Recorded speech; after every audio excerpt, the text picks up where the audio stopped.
আমরা তো এমন এক যুগে আছি যেখানে মনে হয় পৃথিবীর সব তথ্যই আমাদের হাতের মুঠোয়। কিন্তু সত্যিটা হলো এখনও এমন কিছু জায়গা আছে যার রহস্যের চাদরে ঢাকা, যেখানে সাধারণ মানুষের পা ফেলার অনুমতি নেই। চলুন না আজ বেরিয়ে পড়া যাক সেই সব নিষিদ্ধ জায়গার এক রোমাঞ্চকর সফরে। ভাবুন তো একবার, গুগল ম্যাপস আর স্যাটেলাইট ইমেজের এই যুগেও পৃথিবীর সব কোণায় কি আসলেই পৌঁছানো সম্ভব? উত্তরটা কিন্তু এক কথায় না।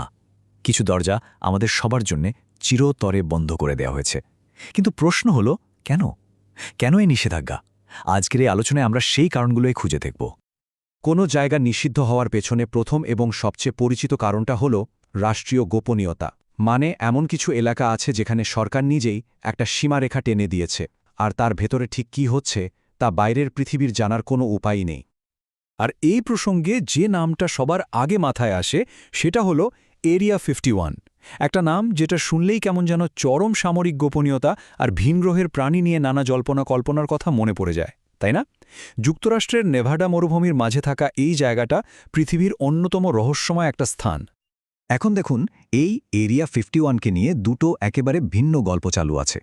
একদিকে সরকারি ভাষ্য বলছে যে এটা যুক্তরাষ্ট্রের বিমান বাহিনীর একটা টপ সিক্রেট গবেষণাগার, যেখানে কিনা ভবিষ্যতের যুদ্ধবিমান আর নতুন নতুন সব অস্ত্রের পরীক্ষা চলে। আর অন্যদিকে জনপ্রিয় তত্ত্বগুলো যা বলে তা আরও রোমাঞ্চকর। বলা হয় এটা নাকি ভিন গ্রহ থেকে আসা মহাকাশযান আর তাদের চালকদের নিয়ে গবেষণা করার একটা গোপন আস্তানা। তবে গল্প যাই হোক না কেন, আসল কথাটা হলো এই গোপনীয়তার মূল উদ্দেশ্য শুধু কিছু তথ্য লুকানো নয়, বরং এর পেছনের যে অসম্ভব প্রযুক্তিগত আর সামরিক ক্ষমতা সেটাকে রক্ষা করা। মানে জাতীয় নিরাপত্তার নামে এই শক্তিকে সাধারণ মানুষের নাগালের বাইরে রাখা হয়।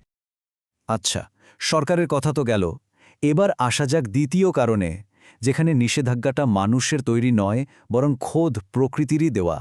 হ্যাঁ, এমনও কিছু জায়গা আছে যেখানে প্রকৃতি নিজেই যেন একটা প্রবেশ নিষেধ বোর্ড ঝুলিয়ে রেখেছে। যেমন ধরুন ব্রাজিলের উপকূলে থাকা এই দ্বীপটা, নাম ইলহা দা কুইমাদা গ্রান্ডে। তবে সবাই এটাকে এক নামে চেনে, স্নেক আইল্যান্ড বা সাপের দ্বীপ। আর নামটা কিন্তু একদম আক্ষরিক অর্থেই সত্যি। এটা পৃথিবীর অন্যতম বিপজ্জনক একটা জায়গা।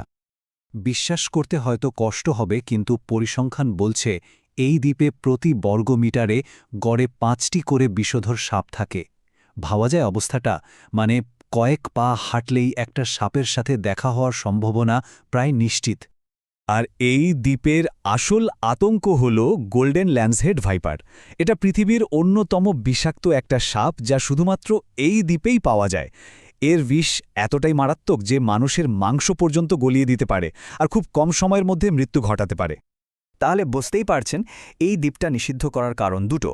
প্রথমত, মানুষকে এই ভয়ঙ্কর সাপের কামড় থেকে বাঁচানো, আর দ্বিতীয়ত ঠিক উল্টোটা, অর্থাৎ এই বিরল প্রজাতির সাপগুলোকেও মানুষের হাত থেকে বাঁচানো, বিশেষ করে চোরা শিকারীদের হাত থেকে। এবার আমরা এমন এক ধরনের নিষিদ্ধ জায়গার কথা বলবো যেখানে নিষেধাজ্ঞাটা এসেছে আমাদের সবার অমূল্য অতীতকে বাঁচানোর জন্য। এখানে কারণটা ভয় বা গোপনীয়তা নয়, বরং সম্মান আর সংরক্ষণ।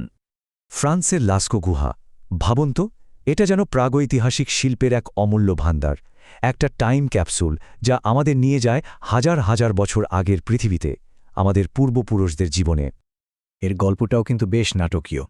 হাজার হাজার বছর ধরে গোপন থাকার পর ১৯৪০ সালে হুট করে কয়েকজন কিশোর খুঁজে পেল গুহাটা।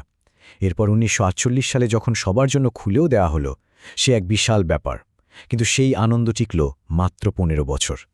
১৯৬৩ সালেই গুহার দরজা চিরতরে বন্ধ করে দিতে হলো। কিন্তু কেন? কারণটা শুনলে অবাক হতে হয়। আমরা, মানে মানুষরাই হয়ে উঠেছিলাম এর সবচেয়ে বড় শত্রু। আমাদের নিঃশ্বাসের কার্বন ডাই অক্সাইড, শরীরের গরম আর আর্দ্রতা, এসবের কারণেই ১৭,০০০ বছরের পুরনো ছবিগুলোর ওপর ছত্রাক আর শ্যাওলা জন্মাতে শুরু করেছিল, যা এই অমূল্য শিল্পকে নষ্ট করে দিচ্ছিল। তখন কর্তৃপক্ষ একটা কঠিন সিদ্ধান্তের সামনে দাঁড়ায়। এখনকার মানুষ এই শিল্পকর্মগুলো দেখবে, নাকি ভবিষ্যতের প্রজন্মের জন্য এগুলোকে বাঁচিয়ে রাখা হবে? শেষ পর্যন্ত তারা ভবিষ্যৎকেই বেছে নেয়। এই সিদ্ধান্তটা আমাদের মনে করিয়ে দেয় কিছু জিনিস রক্ষা করাটা হয়তো দেখার চেয়েও অনেক বেশি জরুরি। তাইলে আমরা মোটামুটি ৩ ধরনের কারণ দেখলাম, তাই না? গোপনীয়তা, বিপদ আর সংরক্ষণ।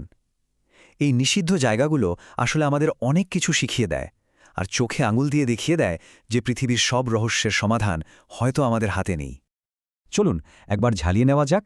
আমরা দেখলাম রাষ্ট্রীয় গোপনীয়তার জন্য নিষিদ্ধ এরিয়া 51, প্রকৃতির ভয়ঙ্কর রূপের জন্য স্নেক আইল্যান্ড, আর আমাদের অমূল্য ইতিহাসকে বাঁচিয়ে রাখতে লাস্কো গুহা। প্রত্যেকটা নিষিদ্ধ জায়গার পেছনেই একটা গভীর কারণ আর শক্তিশালী যুক্তি আছে। এই জায়গাগুলো আসলে একটা চিরন্তন লড়াইকে তুলে ধরে।